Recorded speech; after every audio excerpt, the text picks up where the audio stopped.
నేను ప్రతి దానికి చిల్లరగా రాకపోవచ్చు, వాళ్ళగా నేను అన్ని చేయకపోవచ్చు, కానీ ఎక్కడ ఉన్నా ఏం జరుగుతుందో కంటికి రెప్పలాగా చూసే బిడ్డను నేను. ఏదైనా జరిగినప్పుడు భూమి ఆకాశం ఒకటైతే బద్దలైపోతుంది. ఈటలాంటి సామాన్యుడు కాదు, ఉద్యమ బిడ్డ. అంతా అమాయకంగానే ఉంటాం బిడ్డ, మేము అమాయకంగానే ఉంటాం, ఎటుగానే ఉంటాం, ప్రజల దగ్గర ఉంటాం, కానీ దొంగ దగ్గర ఉంటాం అమాయకంగా, బ్రోకర్ దగ్గర ఉంటాం అమాయకంగా. ఏం చేయాలో చేస్తాం. మాకు భాష రాక అన్నీ వస్తాయి, మాకు భాష మాకు చేయరాక అన్నీ చేస్తుంది మాకు, కానీ మాకు ఓపిక సహనం లేదు. నీళ్ళక చిల్లరగా లెక్క రోడ్డుగా పడి చేస్తామని ఈ చిల్లరగాలతో ఎక్కడ పెట్టుకోవాలి. దళిత మంది ప్రమేయం లేదట. నువ్వు ఇది మాట్లాడతావు. రెండవ మాట, నేను ఒకటే ఇంతకుముందు చెప్పినట్టుగా 10 లక్షల రూపాయల మీద సంపూర్ణమైన అధికారం దళిత కుటుంబాలకే ఉండాలి. వివక్ష ఉండద్దు.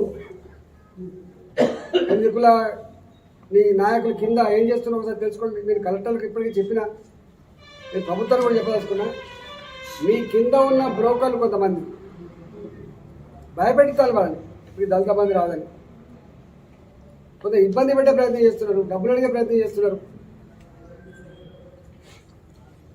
మీ తెలంగాణ భవన్లో ఉన్న మీ పార్టీ ఫండ్ నుంచి ఎక్కలేవు దళిత బంధు. మా తెలంగాణ ప్రజలు చెమటబడిపి కట్టిన పన్నుల ద్వారా వచ్చిన పైసలు ఇస్తున్నామనే విషయం మర్చిపో. నీ ఇంటకెళ్ళి ఇస్తలేవు కేసీఆర్ గారు, నీ జాగిరి కాదు కేసీఆర్ గారు. ఇది ప్రజల డబ్బు, ప్రజల సొమ్ము, వాళ్ళు కట్టిన సొమ్ము. ఇలా ఊరూరికి మీరు 10 బెల్ట్ షాపులు పెట్టి, ఊరూరికి 10 బెల్ట్ షాపులు పెట్టి నువ్వు తాగిపిస్తున్న ఆ లిక్కర్ డబ్బులు ఎంతో తెలుసా? సంవత్సరం 30,000 కోట్లు. ఎన్ని పుస్తకాలు తెగుతున్నాయో. మొన్న సంగారెడ్డి జిల్లా ఒక ఊర్లో, ఒకటే ఊర్లో ఈ బెల్ట్ షాపుల మధ్యాహ్నం తాగి 7 మంది చచ్చిపోయింది. 7 మంది ఆడబిడ్డల పుస్తకాలు తెగినాయి. 7 మంది కుటుంబాల్లో ఆ పిల్లలకు తల్లి లేకుండా పోయిండు, అనాథలయ్యి. భర్త చనిపోయిన తర్వాత కుటుంబం రోడ్డు మీద పడిన తర్వాత ఆడబిడ్డకి ఇచ్చాను పైసలు 2,000 రూపాయలు పెన్షన్. ఒక పత్రికలు లెక్కలు చూసిన 6,70,000 మంది మద్యానికి బానిసలైంది. వీళ్ళు ఉదయం 4 గంటలకే బెల్ట్ షాప్ తలుపు కొడతాను, వీళ్ళు మద్యం తాగుతున్నారు. ఈ 6,70,000 మంది బతికే ప్రసక్తి లేదు అని చెప్తున్నారు. చివరికి సిఎస్ గారు, చీఫ్ సెక్రటరీ గారు, ఏ జిల్లాలో అయినా మద్యం అమ్ముడుపోకపోతే ఈ జిల్లాల మధ్య ఎందుకు అమ్ముడుపోతున్నాయి అని చెప్పి మాట్లాడుతున్నారు. కలెక్టర్లు మద్యం అమ్మడానికి పోటీ పడే పరిస్థితి, సిఎస్ గారు దాన్ని పర్యవేక్షించే పరిస్థితి ఎటుపోతున్నది. ముఖ్యమంత్రి గారు ఏం చేయదలుచుకున్నావు? నువ్వు ఇచ్చే ఈ స్కీముల డబ్బులు పేద ప్రజల కుటుంబాల్లో విషాదం మిగిలిస్తుందని, భార్యకు భర్త లేకుండా పోతుందని, పిల్లలకు తల్లి లేని అనాథలు అవుతున్న విషయం ఎందుకు మర్చిపోతున్నావు కేసీఆర్ గారు? నువ్వు కట్టుకుండా పోతే అది పేగ మెల్ల కూలిపోతాయని చెప్పి చేస్తా ఉన్నా. అధికారులకు కూడా, కలెక్టర్లకు కూడా నేను విజ్ఞప్తి చేస్తున్నా, చట్టాన్ని లోబడి పనిచేయండి. కలెక్టర్లు కావచ్చు, ఆర్డీఓలు కావచ్చు, ఎంఆర్ఓలు కావచ్చు, పోలీస్ స్టేషన్లో పనిచేసే పోలీసులు కావచ్చు, చట్టాన్ని లోబడి పనిచేయండి. మీకు చట్టం ఉంది, మీకు సిస్టమ్ ఉంది, మీకు పద్ధతి ఉంది, మీకు సాంప్రదాయం ఉంది, దాని ప్రకారంగా పనిచేయండి. కానీ మనసు చంపుకొని పైన చెప్తాడు కదా మంత్రి చెప్పగానే జీవో కాదు, అది ఇబ్బంది పాలవుతారు. గుర్తుపెట్టుకోండి, ఏది పద్ధతి చేస్తే సిస్టాన్ని తప్పితే ఇబ్బంది పాలవుతాయి. కాబట్టి అలాంటి ఇబ్బంది నెత్తి మీద పెట్టుకోదు అని విజ్ఞప్తి. నేను ఎమ్మెల్యే అంటాడు.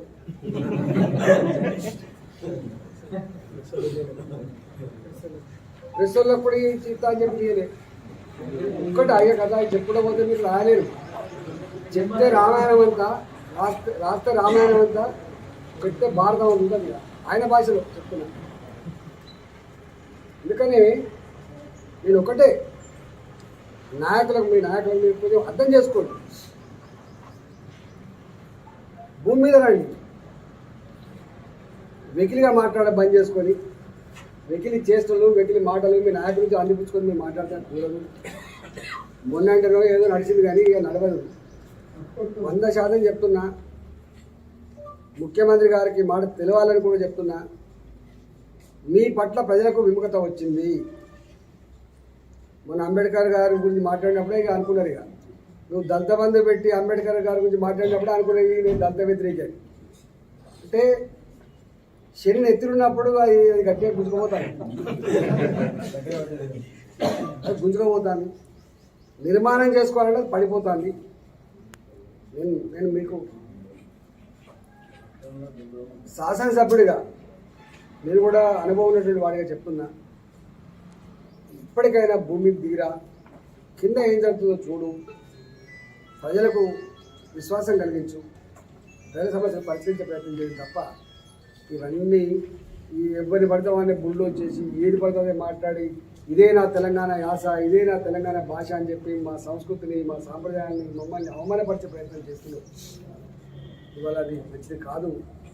తెలంగాణ ఉద్యమంలో నువ్వు ఏం చేసినా నడిచింది, కానీ నువ్వు ఏం చేసి నడవదు. కాబట్టి ముఖ్యమంత్రి గారు హుజురాబాద్ మీద దృష్టి పెట్టి నేను చెప్పిన వాటి మీద ఒకటి, హరీష్ రావు గారు 6 నెలల కాలం పాటు ఇక్కడ ఉండి ఉన్నాం కదా, నేను దృష్టి పెట్టు. దళిత బంధులు రాష్ట్ర వ్యాప్తంగా ఎవరి జాగాలలో వాళ్ళు ఇల్లు కట్టుకోవడానికి ఎంత జీవో ఇస్తా అని చెప్పి అసెంబ్లీలో ప్రకటించడము ఎన్నికల ముందు, ఇప్పుడు రాలేదు. ప్రజలకు ఇచ్చే జీవో విషయంలో ఇన్ని రోజులు పడుతుందా? నీకేమైనా జీవో కావాలంటే 24 hours వస్తుంది. ప్రజల జీవో మాత్రం 6 నెలల వరకు రాలేదు. ఎవరి జాగాలలో వాళ్ళు ఇల్లు కట్టుకోవడానికి మీరు జీవో ఇవ్వండి. మనకి 5 లక్షలు ఇస్తావా, 6 లక్షలు ఇస్తావా, ఇవి కట్టుకుంటాం. ఆ పని చేయగలి ప్రజలకింత పనిచేసి మెప్పు పొందే ప్రయత్నం చేయగాని గాలిలో మెడలు కట్టినట్టుగా నువ్వు కట్టుకోకపోతే పేక మెడలో కూలిపోతాయని చెప్పి చేస్తా ఉన్నా.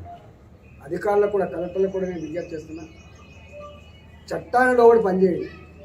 కలెక్టర్లు కావచ్చు, ఆర్డీఓలు కావచ్చు, ఎంఆర్ఓలు కావచ్చు, బెడ్రూమ్లలో మీరు ఎక్కడ కూడా ఎవరికి రూపాయి ఇవ్వకండి, ఎవరి కాళ్ళ వేళ పడాల్సిన లేదు. దానికి ఒక సిస్టమ్ ఉంటే దాని ప్రకారం వస్తాయి. 3వది పెన్షన్ల విషయంలో రాస్తారా మీరు? చెప్పడం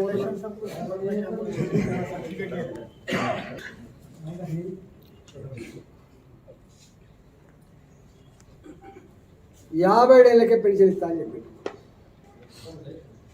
నేను 57 సంవత్సరం దేవుడు ఎరుగు, 65 సంవత్సరం ఉండే వాళ్ళకి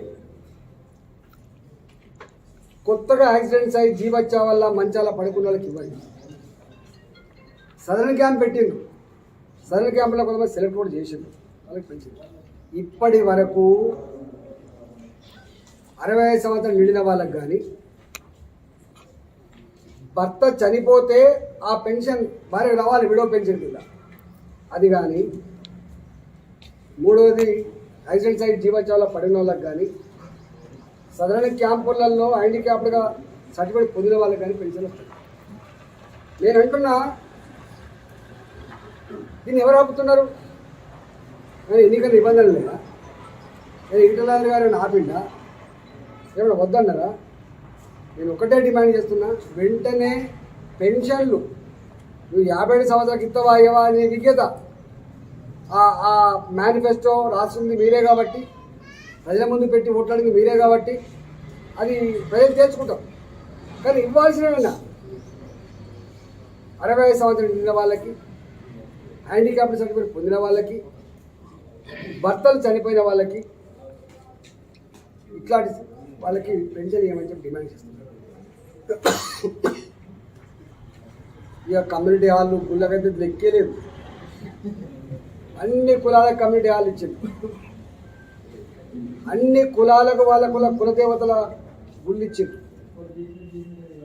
ఆటో నగర్ ఇచ్చిండ్రు, వైశ్య సంఘానికి భవనం ఇచ్చిండ్రు, రెడ్డి సంఘానికి భవనం ఇచ్చిండ్రు. ఇక ఓట్ల తెల్లని కూడా కనబడలేదు. ఎక్కడికక్కడ బొందలు తవ్విండ్రు, పిడిచి తవ్విండ్రు, అక్కడ సలాగ తెచ్చేసిండ్రు, అక్కడ సిమెంట్ తెచ్చేసింది తప్ప ఎక్కడ కూడా ఎక్కడి పనులు అక్కడ ఆగిపోయినాయి. గ్రామ పంచాయతీ బిల్డింగ్లు ఆగిపోయినాయి, మహిళా సంఘ భవనాలు ఆగిపోయినాయి, కుల సంఘాల భవనాల ఊసు లేదు, దేవుని ఊళ్ళో ఊసు లేదు, ఎవరు కనబట్టి లేదు. ఇక ఒక్కటి మాత్రం చేస్తాను, ఇక నేను ఎమ్మెల్యే అంటే నేను ఎమ్మెల్యే అంటాడు. 4 నెలల నుంచి గ్రామ పంచాయతీలలో దళిత కాలనీలలో కరెంటు కట్ చేస్తాను. జీతాలు ఇచ్చిన సర్పంచ్ జీతాలు కూడా ఎంపీటీ గవర్నమెంట్ భూములు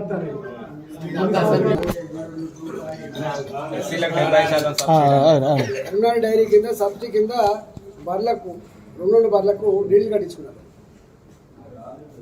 కుటుంబానికి 2 బర్ల చొప్పున డీడీలు కట్టించుకున్నారు. 2018లో డీడీలు కట్టించుకున్నారు. ఇప్పటిదాకా పర్లేదు. వాళ్ళు కట్టిన డబ్బుకు మళ్ళా వడ్డీ అసలంత అయింది. తీరిక లేదు ముఖ్యమంత్రి గారికి, తీరిక లేదు మంత్రులకు, ఆఫీసర్లకు.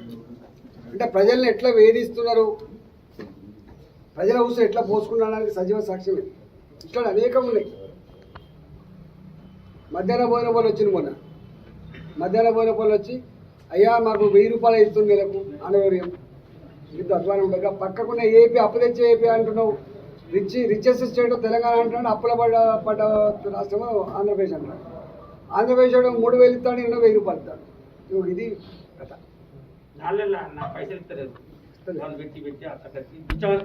మధ్యాహ్న భోజన కూడా స్ట్రైక్ చేస్తాను, పట్టించుకుంటారు. 1000 రూపాయలు ఇస్తారు వాళ్ళకి. దళిత కాలనీలల్లా దళితులే మాకు ప్రాణం అని చెప్పి దళిత కాలనీల మీద దాడులు చేసి కరెంటు కేసులు పెట్టాను. ఊళ్ళో కరెంటు కట్ చేస్తాను.